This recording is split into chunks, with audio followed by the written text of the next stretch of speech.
Hey guys, and welcome to this week's episode of D3 Live. So today we're going to be talking about a really big and ambitious topic, which is going to be pretty much the next generation of handheld consoles. It's going to be the Sony NGP, also known as the next PlayStation, the PSP2, whatever you like to call it. The NGP versus the Nintendo 3DS versus the iPod Touch 5th generation. Now, this is going to be a pretty big deal, like I said. I think that one of these three is going to be the undisputed king in the next probably 2 or 3 years. So I'm going to go ahead and just kind of compare them and help you guys decide which one is probably going to be the best. So let's go ahead and talk about the one that everybody's been talking about this week, which is the Sony NGP. Now, if you missed out, I'll go ahead and give you a quick recap. The NGP is the next generation PlayStation PSP. It's got some really insane specs. It's got a quad-core processor. It's really good graphics as well. I mean, this thing is going to have very similar graphics to what you might find on the PS3. Maybe not quite as good, but in reality, when you're playing it, you really won't be able to tell a whole lot of difference. So it's going to be really, really good looking as far as the graphics go. It's got a 5-inch OLED touchscreen, really big, nice display. Everyone who's ever seen it just can't say enough about how much they like it. But it's also got some other cool things, such as a rear touchpad. So almost kind of similar to what you might find on like your mouse pad or whatever. Well, that's going to be on the back of the next PSP. But it's also got analog sticks, so you have dual analog sticks. You got motion controls like in the PlayStation Move. You've got 3G, Wi-Fi. I mean, the list goes on and on and on. The next PSP is going to be just absolutely excellent. So I won't get into too much of any more of the details, but I will say is kind of some of the stuff I like and dislike. One of the things that I'm a little bit leery about is the price.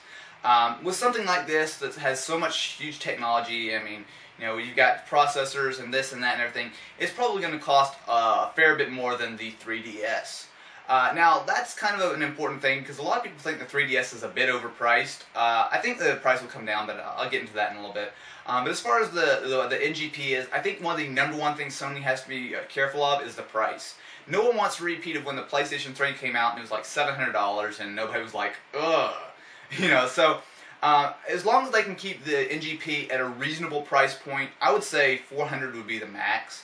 Hopefully more closer to $350 or $300. I think if they could do that, then the NGP is just going to be a really solid player. Now, some of the things I really do like is the fact that it no longer uses UMDs. This is kind of a little bit of disappointment, obviously, because all your PSP games you won't be able to play it. But to be honest, I think that it's definitely the right choice. The old style of the discs, the UMDs, just wasn't that good for gaming. I mean, it was just, they were pretty large and you had to have a whole disc drive and everything in a handheld. So that just wasn't the most ideal situation. And in the NGP, you'll be able to download games and apps and all that kind of stuff, but you'll also be able to use an SD card like, it's not going to be an SD card, but it's going to be kind of similar to what you might find in the 3DS.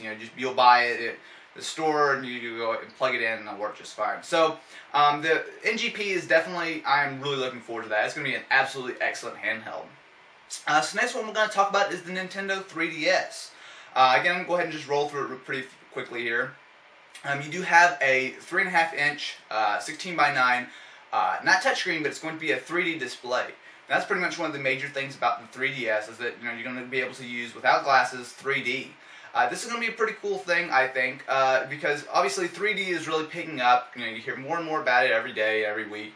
The more 3D TVs and this and that. However, being able to have 3D in your pocket, so it's going to be a fairly small console, and you'll be able to see it without any glasses. It's going to be a really cool thing. Now, some people have said that it's not going to make them a little sick and this and that, which I definitely can understand. I mean, a lot of people don't like 3D too much. I don't love it, but I don't really have any issues with it. But the cool thing is with 3DS, there's a little slider there. You shut off the 3D, and it just turns into just standard 2D, and you don't have any issues. Now, moving on from that, it does have a touchscreen on the bottom. It is resistive, so you're going to still need to use a stylus, which is kind of a bit of an annoyance, but I don't think it'll be that huge of a deal. It will have a joy. It's not exactly a touchpad. It's going to be kind of similar to what on the original PSP, the little thumbstick. It's going to be a little bit bigger and nicer than that, but it's still not going to be a full, analog stick like on the NGP. Now, this is going to have the same kind of design as the DS. So, of course, you have two screens. It'll be able to open and close. You will have two cameras on the back, which is a pretty cool thing. We actually go ahead and take 3D photos, and you can go ahead and, of course, view it on the screen. And you have a front-facing camera as well. Now the 3DS is not going to be nearly as graphically intense as the NGP. Most people have said it's probably somewhere around GameCube to Wii graphics, maybe not quite that good. That's not quite. That's not quite. It's not nearly as good as the NGP and probably the iPod Touch. However, it still should be plenty good enough. And one of the really big things about the DS was, it didn't have that great of graphical capabilities. Developers really made up for that with some really unique and innovative games. So I'm not really too worried about that on the 3DS.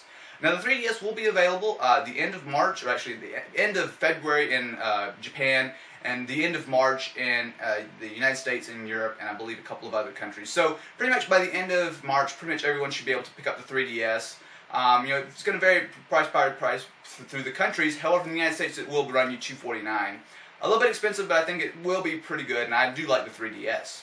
Now the last one is going to be the wild card, the iPod Touch 5th generation. Now, the iPod Touch is slowly becoming a better and better gaming platform. I think with the 5th generation, Apple is really going to break it out and really going to make this, just a major competitor to the other two. Obviously the iPod Touch is really, and of course the iPhone, but I'm going to be mostly talking about the iPod Touch here. There's one major thing what makes it so successful. The App Store. The App Store is just really, really good for gaming. Now, if you're wanting to buy, some of the really nicer games, like, you're not going to find a Pokemon or Uncharted or any of these big franchises on the iPod. However, there are a lot of new ones, there are a lot of cheaper games, and a lot of ones that are really picking up steam. So, for example, Angry Birds. Angry Birds is turning into a really, really big thing. And of course, there are a lot of other developers, such as Electronic Arts. They're bringing over Madden, for example. Need for Speed Hot Pursuit on the iPod Touch. I've absolutely loved that game. I've been playing it probably more than any game that I've had in the last couple months. So while a lot of people say, and I do agree, that a lot of the quality of games aren't that great, don't count it out. There are a lot of really good games coming out, and the good thing is they're really pretty cheap. So while with the NGP you're probably going to be paying probably $40 to $50. I would imagine $50 for games. With the 3DS probably $40 or so. But on the iPod Touch, you're usually $10 is about the max you'll ever play. For example, Dead Space just came out, and that cost about $7. So you're getting a lot of content, very close to what you might find on console quality, but for a fraction of the price, which allows you to buy a lot more games for the same money. And so what if maybe one or two of them aren't the greatest? You still got 2 or 3 more games for the same price. So that's one of the big things that I do like about the iPod Touch. Now, of course, the iPod is also really a wide-ranging device. So, you will actually be able to get on the internet. It's got an absolutely excellent browser. You have a full touchscreen, with various other apps that aren't gaming related. You've got both a front and rear-facing camera. You've got a lot of really cool things. It's just not a gaming device. Obviously, it's an iPod, so you got movies and music and all that kind of stuff. Now, one of the things that are about the iPod Touch 5th generation that should be new this year is the possibility of a 3D display. Now, this isn't confirmed, it's mostly just been rumors. However, it wouldn't surprise me that much if we do see a 3D display very similar to what you might find on the Nintendo 3DS on the next iPod Touch. Now, in addition to that, of course, it's probably going to be more powerful with better specs.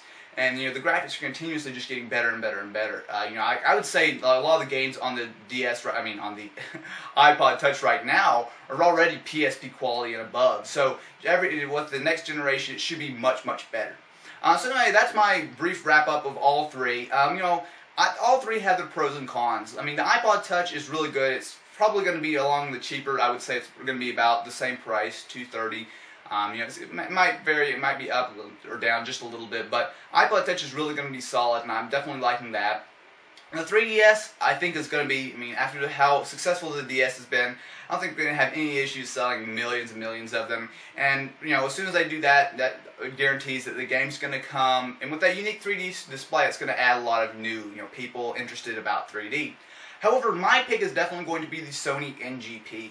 This thing is absolutely just going to be phenomenal. Now, hopefully it'll be out by the end of the year, maybe the early next year. Some places they haven't been entirely clear. But from what we know about this, it's just going to blow the others out of the water, as long as they keep the price right. Anyway, for the second half of D3 Live, I will be taking live questions from everyone in the chat. As always, with every episode of D3 Live, it's filmed in front of a live audience. We've got a lot of people in here watching on Blog TV, so let's go ahead and just take some questions. Do I think the iPod Touch 4G, the gaming performance and the CPU will improve? Yeah, I do think so. I think that pretty much every year Apple likes to improve it, to add more processing, more RAM, this, that. I mean, I definitely think that with a dual-core processor, it will really open up a lot more better-looking gaming for the iPod Touch. What's the difference between an MB and MC model on the iPod Touch? Well, it's pretty much the different types of iPod Touch. The MC model is the newer. It's the iPod Touch 4th generation, the iPod Touch 3rd generation, and the MC model of the iPod Touch 2nd generation. Really, the major difference is just for jailbreaking. Sometimes you can jailbreak an MB and not an MC. But really, the best way to kind of keep track of the different iPods is just see if it's a 2nd generation, 3rd generation, or 4th generation. Does the NGP have a UMD slot? No, it does not. The NGP uses, like I kind of mentioned a little bit earlier, it's almost like an SD card. It's not going to be, it's some kind of proprietary Sony thing, but it's going to be a small chip where you just go ahead and put it in just like what you would do on a DS or a 3DS. So that's the way you'll get the games. You also will be able to download games as well. However, I think the major thing would just be buying going to the store and buying the cards. Unreal Engine 3 for iOS. What games will be made with it? A lot. Now, there aren't a ton of games with Unreal Engine just yet. It was only announced and everything. It's only been out for a fairly short time, the Unreal Engine. However, as more and more people kind of get a hold of it, more developers decide that that's what they want to do, I think we will start seeing a lot of really, really nice looking games on the iPod and the iPhone. Could you jailbreak the PSP?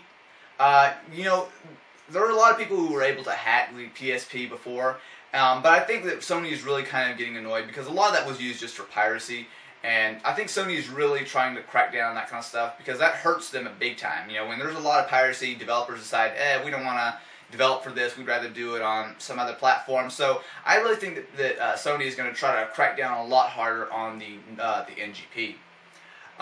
Will Xbox ever go mobile? Boy, I wish I could tell you the answer to that. I honestly think that it will. I mean, a couple of years back, I know that they kind of were talking a little bit about more than just the Xbox 360, maybe, expanding it out into different markets. I would presume that would mean handheld. However, we really don't know anything about it. I haven't ever heard any concrete anything. Pretty much just a couple of rumors here and there, but I really wouldn't expect to see a new Xbox anytime soon as far as a portable one. But I would be surprised if it does happen eventually. Maybe not now, but maybe in a year or 2 years or something that we actually might see a portable Xbox. That would be really cool. Should you buy an iPod Touch 4G or wait for the 5th generation model? It's actually kind of a hard question.